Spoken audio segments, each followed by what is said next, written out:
What's going on? Welcome back to the Look Mum I'm Hustling podcast. Every episode I want to say what number it is, but I know it's boring, so I'm not going to mention that this episode. I'm just going to throw it straight to you to get the show started.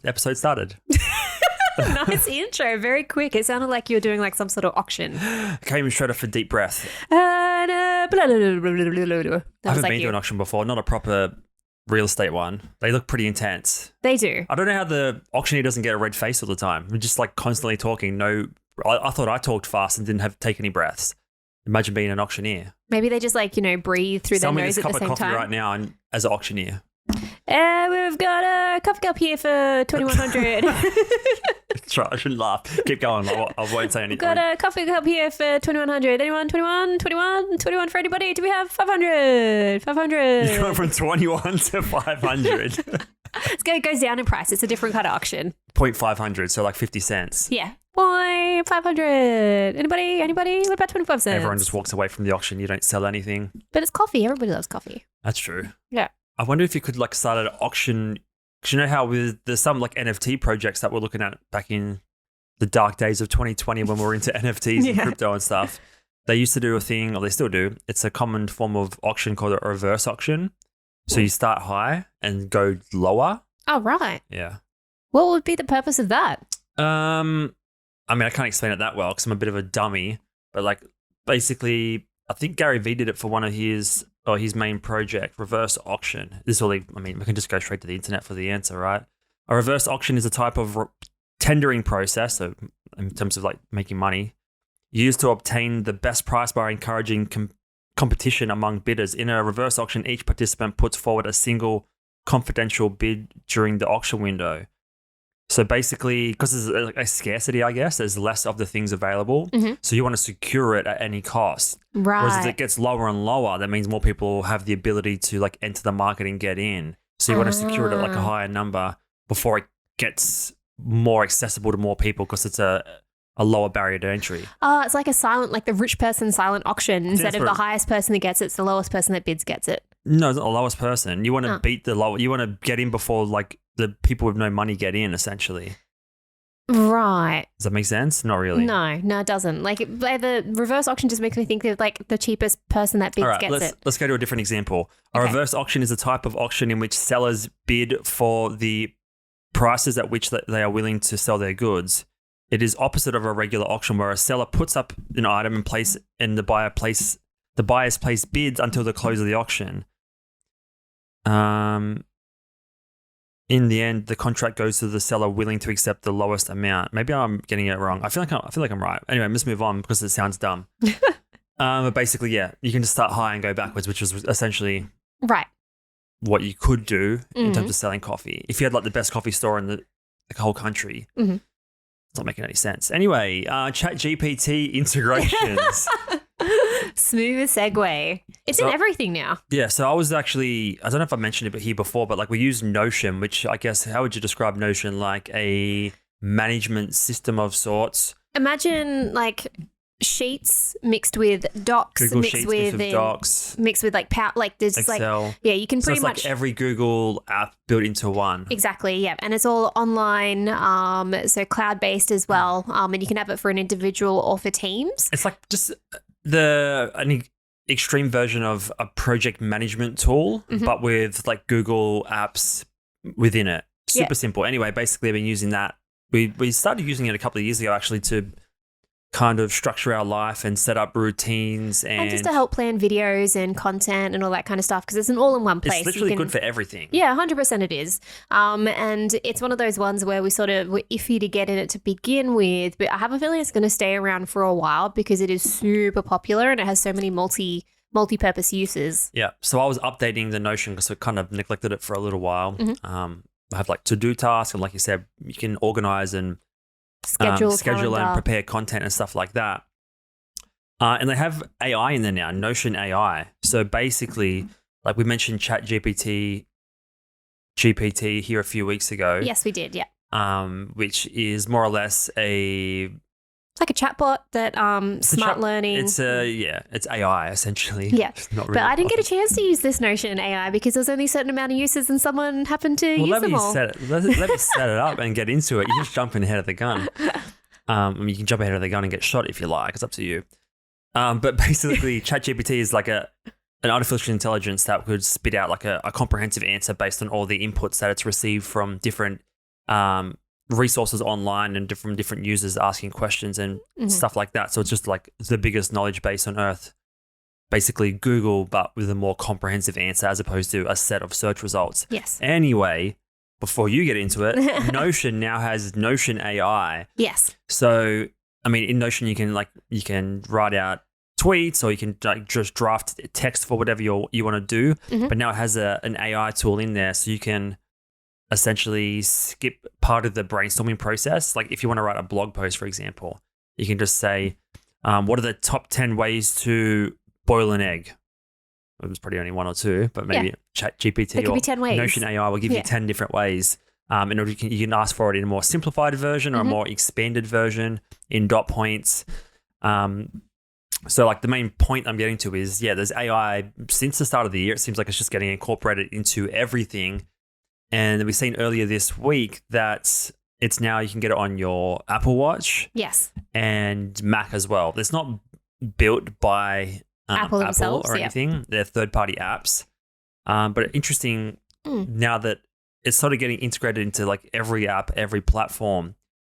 And I guess we're going to discuss how integrated it's going to become in everyday life. Like, is it going to become everywhere where you don't think about it anymore? Well, you don't have an option to toggle it on or off almost. Well, we've already sort of had it in the background if you think about it, because like when you go to search something in Google, right, it already comes up with like preemptive like searches of what you might be searching for anyway. Same as like when you type into YouTube, you're like productivity, and then it'll just come up with a bunch of different options predetermined for you. I don't know if they're predetermined or they just rank based on like how often people search for like it. what percentage of the time people fill in the rest of the sentence with this thing, and then just filter it to like the top 10% of people that are searching these first two words usually add these words afterwards. Yeah. So I'm going to save you a second that way.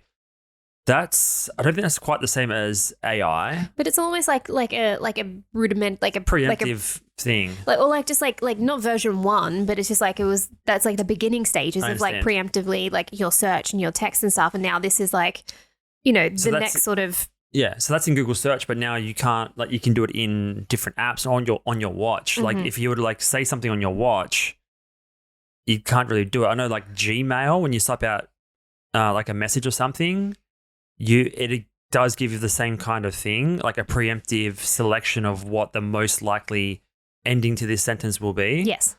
I guess, that's a mild form or a preliminary form of that. But interesting now that it's on MacBook and Watch, so I guess it's called Mac GPT and Watch GPT. Just help you get things done faster as opposed to like going out to chat. Because I mean, you'd probably log in. I think it says here you log in with ChatGPT, login details anyway. We haven't actually used it yet, right? No. I think we did the image one. We've used the image version, but not this one here. We should really put our emails in and give it a red hot go. All right, so this article is from BGR. I don't know what BGR stands for. What is it? I'm not going to go there. OpenAI's ChatGPT is revolutionizing how people do their jobs. BGR has highlighted several stories of the AI passing exams, creating scripts, correcting code. While Microsoft's integration between ChatGPT and Bing is still a little bit problematic, Apple users who want quicker access to this tool can take advantage of two apps. So as we said, on the Mac OS itself and through the Apple Watch. I think the Apple Watch is $5 to download. Yeah. It kind of depends on like what you want to get out of it, right? Like, do you really need a response to that quickly, that succinctly from your watch? Because it is like quite a small surface area and display. You can't really read that much from it. I think you can, it says that you can like ask it a question, it'll give you an answer, then you can like send that answer to an email or message.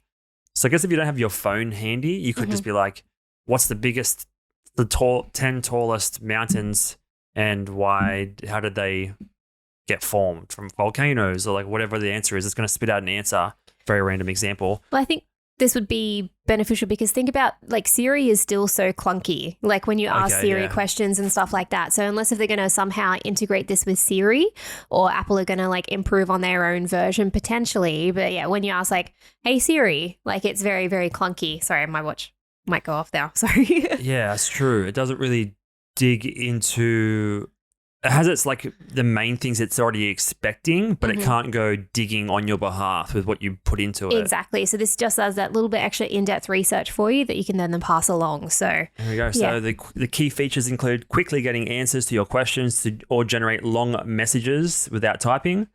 Share the outcome of your interaction with others via text, email, social media. Set up the app as a complication for easy access. It's weird how they call like the Apple Watch like templates and stuff, complications. Oh, really? Is that what they call them? Yeah. When you have like your preset like screen or whatever, yeah, it's called a complication. That doesn't sound like a good name. It sounds complicated. Does complication have a different name other than like being associated with like complicated, which means hard? It's a complicated question to answer. Oh, is it? Yeah. Unless it means like, is it just attached to the word compilation?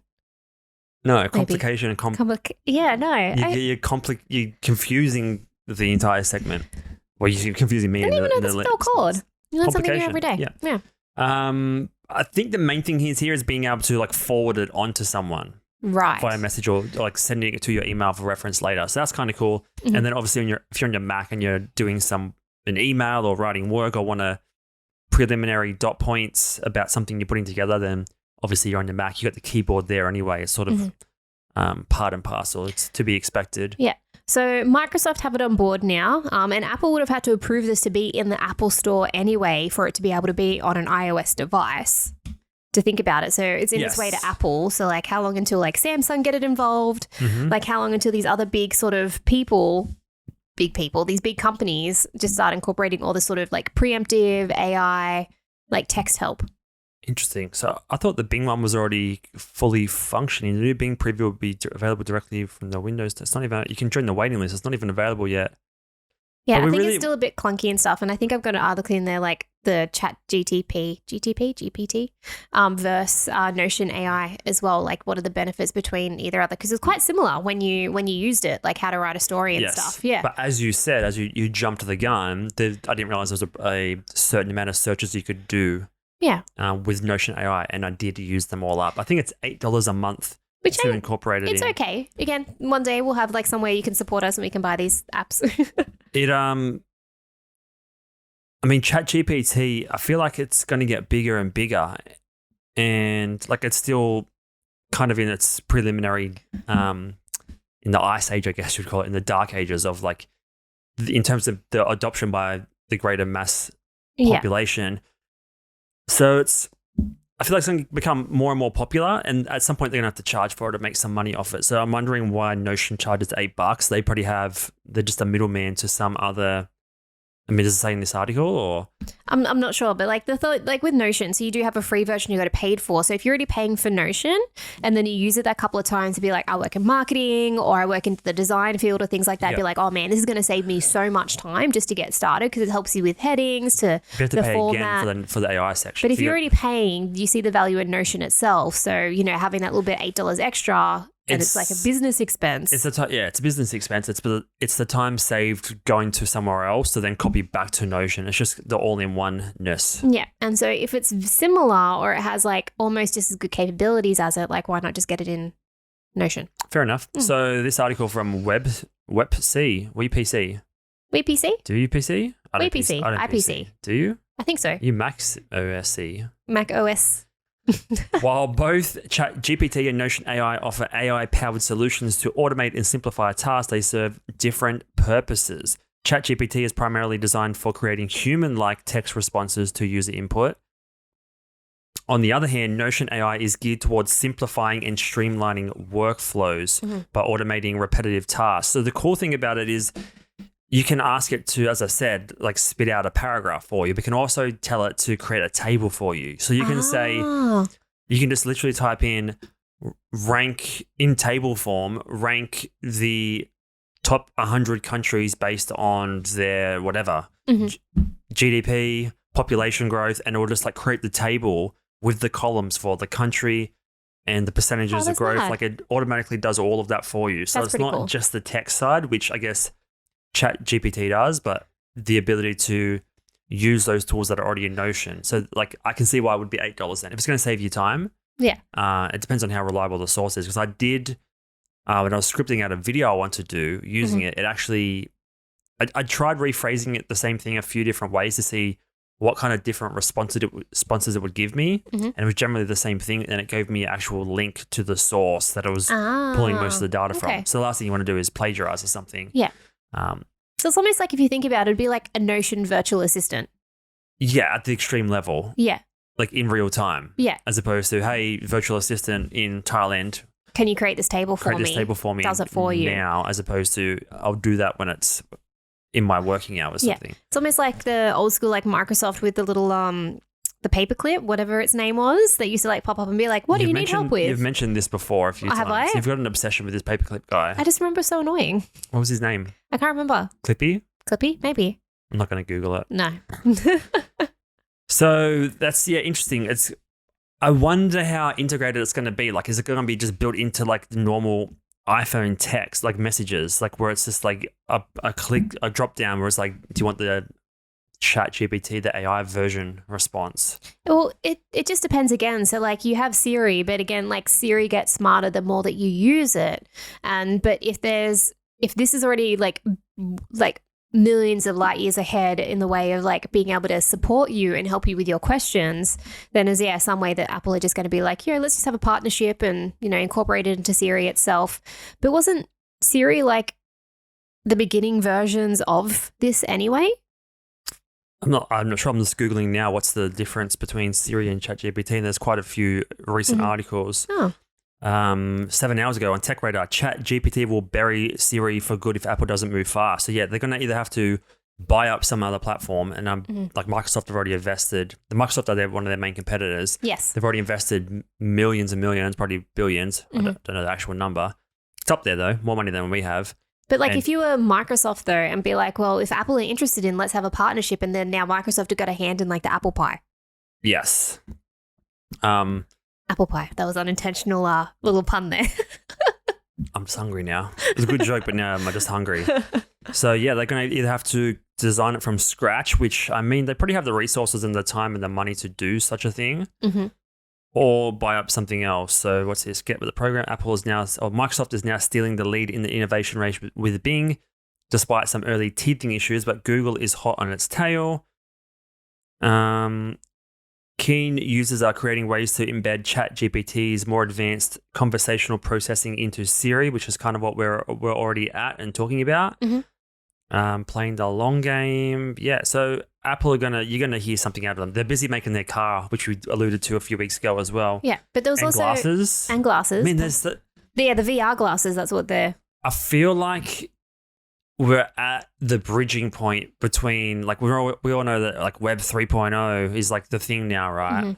But like we've spent 10, 15 years using social media, using websites. Everyone knows how to kind of build a website now with something like Squarespace. Most people are like into content or creating it in some facet, but now we're moving into a whole new world of technology. Again, it's less about the apps, it's more about the technology side of things. It's almost like the beginning stage of the internet, right? Remember with dial up and just trying to use that, just like how clunky it was and how, not everybody was on board and not everybody was sold and, you only use it sometimes, not every single day. I feel like this is what like the beginning stage of like the AI sort of version of it is. It's like it's clunky, not everybody uses it, doesn't have. So before for the last 10 years, we've just been like, floating in the shallow end with floaties on. Now we're going into the deep end. The deep end, yeah. This is like what all the sci-fi movies talk about. Exactly. Yeah. Did we end up talking about the glasses the other week? I don't think we did. The Apple glasses? Well, everyone's making glasses now with the AR glasses. Right. I don't know. I don't know. I don't think so. I think we sort of we talked about VR a little bit ago, but I don't think we talked about how everyone's doing glasses. I mean, we've got Ray-Bans for your birthday, special treat, and they had Snapchat glasses in there, and I was like, what the hell? And they had like little cameras. They were Facebook. Oh, no, yeah, they were Meta glasses. Meta glasses. Yeah, that's right. So Ray-Ban Meta collaboration, and they didn't look too obtrusive, but they were like super clunky and stuff, but just everybody wearing, fancy glasses. So everyone's in the race for glasses wear now. So how do you pronounce that? You cell Xiaomi? phones and stuff. Xiaomi's new AR glasses highlight design challenges, and they're coming out before the Apple headsets. But yeah, it's going to have the interface with everything on there. So like, I don't know if you like your real-time weather or social media notifications, all built into the actual screen itself. So have the complication apps all on the Complications. It looks complicated. They don't look very flattering at all. super chunky. It just reminds me of like, the early 2000s. Everybody's wearing the big chunky sort of like covers like the top half of your face sunglasses. Yeah. It's like having a visor built into your glasses. Yeah. So yeah, everyone's got glasses coming. I think Apple had them. Let's see who else has them. I think Snapchat are redoing theirs. I don't know if Snapchat Samsung should. files trademark for Galaxy glasses. Well, that's a cool 3 name. days ago.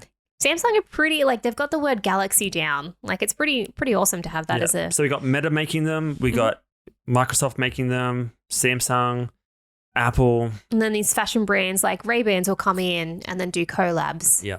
Well, I mean, they had those Bose ones with the speakers in them for a while. They still have them, yes. They got they send the vibrations and stuff like through your head or whatever it is. You can actually receive a lot of sound because it's like you said, it's all vibration. It's all music is vibration. Mm-hmm. You can actually receive a lot of info through. I forget what bone it is. There's a bone in the back of behind your ear.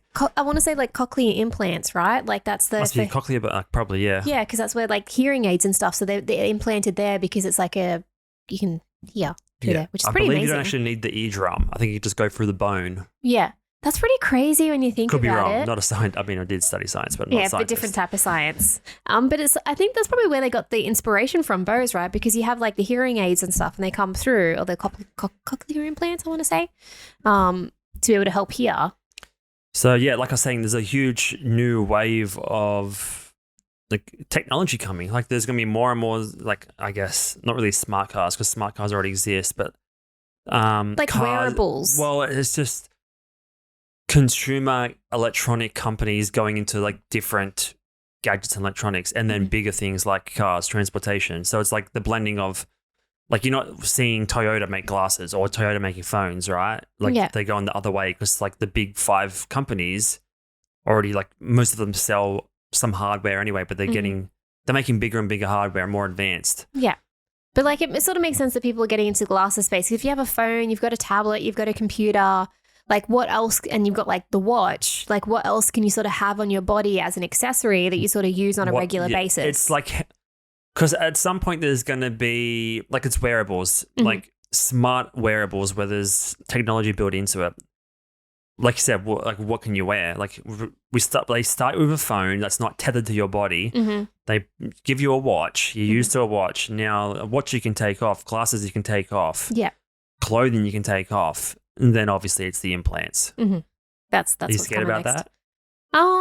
I don't think we'll see the implants. I don't think we'll need them in our time, but they'll probably be a thing. I mean, you had that guy like ages ago that got in trouble. He put like in Sydney to use the trains, they have like an Opal card or an Opal pass, and there's a guy that put the chip in his wrist or in his hand and would just like scan his hand and then just like to get on the train. Just to get on the train, and then So he got in dumb. trouble for it, and he had to take it out. He couldn't use the chip anymore apparently, or something like that. But yeah, but it's just like you swipe your hand and you can use your credit card, or you swipe your hand and use public transport or something like that. So Interesting. I could see that being a part of the future, but whether you want that underneath your skin or not, Well, we did coming from someone who has piercings, a few episodes ago at the start of the year, we did the CES tech trends. A lot of them are health trends as well.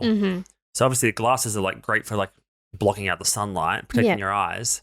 But we also were looking at the toilet scanners for detecting your urine status for different metabolites, things like that, things that shouldn't be in your urine, or I like guess vitamin hopefully levels, hopefully not blood in the urine or whatever.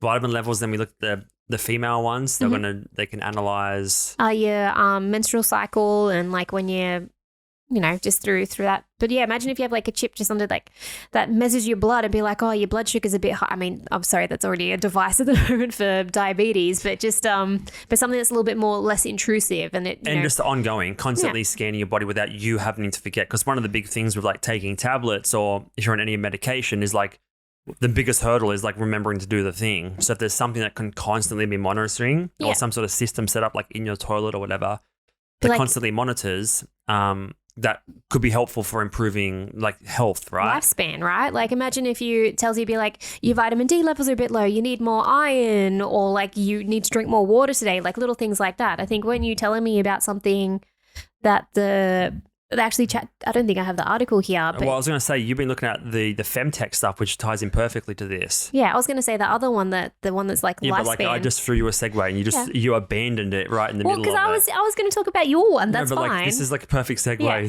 So actually, so bad. Just threw you a bone. So FemTech. Yeah. So basically you've been looking at like the same thing that I was leading into 45 seconds ago. potentially, I was going to lead you on to another one, but that's totally fine. Like let me do the leading. Just take my hand and walk with me. What are we, dance partners, are we? Let you lead? So yeah, being able to use technology to monitor health outcomes and like we'll get into longevity in the next episode. Stick around for that. But you've been looking at female health, and like the entire industry has been massive, and it's continuing to grow. And it's thanks to devices like our watch, like toilet scanners or whatever. So talk us through what you've learned this week. Well, I sort of came across this article by accident because I was just looking, and I've actually never really heard of the term FemTech, which is, just, businesses in Silicon Valley that are based purely on like women's health and women's like tracking and things like that, because obviously being in it's a lot better than what it used to. Like this got coined in 2016, but before that, it was quite very much a lot of the medical budgets and all that kind of stuff were invested in more to do with either children or men. To say. So there wasn't a lot in women's like menstrual cycle, especially when they're going through menopause as well. There's like no information in menopause. Like I was listening to a little bit of a segue, but I was listening to a Human podcast a while back, and they were just saying, like when women used to go to the doctors and they were going through menopause and they were having like heat flushes and all that kind of stuff, they used to be like, just bear with it, you'll get over it, take some, Panadol, all that kind of stuff. Where now they're really discovering it's due to like hormone imbalances and stuff. And like women should be taking like hormone tablets and hormone replacement therapy and stuff just to really balance it out. So because like when you go through menopause, your body's like changing, like it's dramatic, like how much is happening because everything's, obviously your hormones. The general advice was like, man up, essentially. Yeah, pretty much. Stupid. Yeah, because there was no like, as I said, like there's no technology to navigate through these like that time of your life. Because I know when my mum went through it, like it seemed stressful. Like you don't know what to do. Doctors don't really know what's going on a lot of the time. They don't give you the best advice. No. So not only is there like bad advice, but there's no technology to support you through such a troubling and I guess, like, what's the word? Like, just a hard time, essentially. Yeah, like you're just entering a new phase of your life, and there's like literally no research to help, like, support them and all that kind of thing. So now it's like, as they're starting to learn more research, they're finding out, like women actually have more testosterone, but it's like at a different level and all these kind of things. And they like need those hormones to sort of balance it out. But this lady here, which I had no idea about, is Ida Tin. It's actually pretty interesting. She went to study art at a college and actually landed herself in a business course. And then because of that, she became a pioneer of the industry, set to be worth like $1 trillion in like 2027, which is pretty crazy. So she fell into it by mistake and then just found a gap in the marketplace, a problem to be solved that no one else was really working on. Because like you said, it is mostly a male-dominated industry. There's lots of women and females that work there, but they're not calling the shots or starting the companies or the startups themselves. 100%. Yeah. And she would just like started off like, and then she, did a couple of different businesses and things like that, like founded a jewelry company, then motorbike tour company. Wow. That's so diverse. Super it sounds diverse. like what we do is just like jump from random thing to random thing. Yeah. Do an arts course, go into a jewelry company, followed by a motorbike tour company. And then 2012, she founded Clue, which is, well, I think you said you use the app. Actually it's one of the biggest female health apps there is. Yeah, so a mental health app that now has 11 million monthly active users, which is huge. 11 million monthly active users. How do you go to so many random different areas? Maybe it's just what she's been interested in. Like to someone who's, helped an industry grow, you'd have to have like a pure passion for it, right? So maybe she, has a love for jewelry and like has a love for like motorbikes and touring and stuff. And then through those opportunities, like this came across her lap and be like, yes, I'd love to invest in this. And the app's actually really good. Like it's pretty accurate. Again, it's like one of those things, the more you use the app, the more accurate it's going to be. So, you know, through my cycle, I'll pop in, you know, wherever I am at. And then when it comes to the next month around, it'll literally be like, it's coming soon, and then literally get it. So like it's pretty accurate, and it's good at tracking. And you have other things where you can track your mood.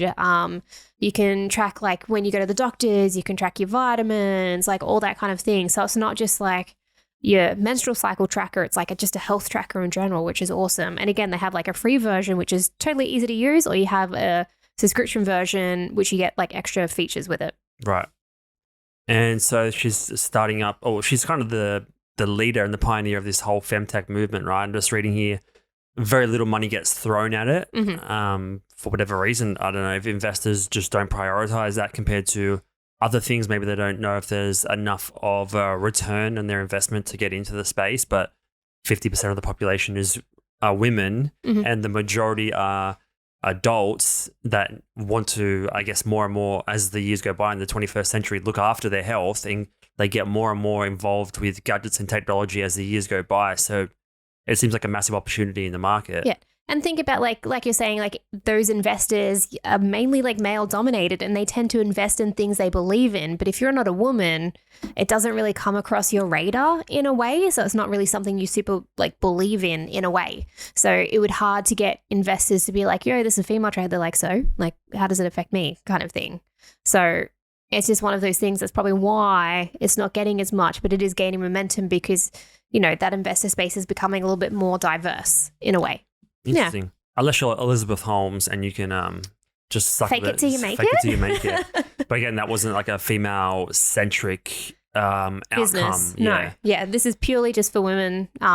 Just wanting to, you know, feel better, find out what's going on, have a little bit more data and stuff. And if you think about it, if they have 11 monthly users, think about all that data. 11 million monthly users, sorry. 11 monthly users. I could probably build an app with 11 monthly users. It wouldn't be very good. But 11 monthly, and then because they, you know, they track your data, they track your input. So they have all this data now of like women tracking menstrual cycles and all that kind of stuff. And they'll be able to just gather like more information, then be able to get more research, more support, more funding and stuff behind it, because it's like, well, we're getting all this information. Interesting. So what's the app called? Clue and FemTech. So if you haven't subscribed to the show, hit that subscribe button, like the show and on whatever podcast or app you're listening on. We're on Spotify, YouTube, Apple Podcasts, Google Podcasts. There's a ton more. And let us know if you're a female or a male, because we can see a little bit of the data. Yes. And we want to know how many of the females are in the house. Yeah. Where are the women at? Where women? It's a tongue twister. Where are women at? Where are they? Where are they? Hopefully here. Hello. At the front door. Yeah, at the front door. See you guys next episode. Bye.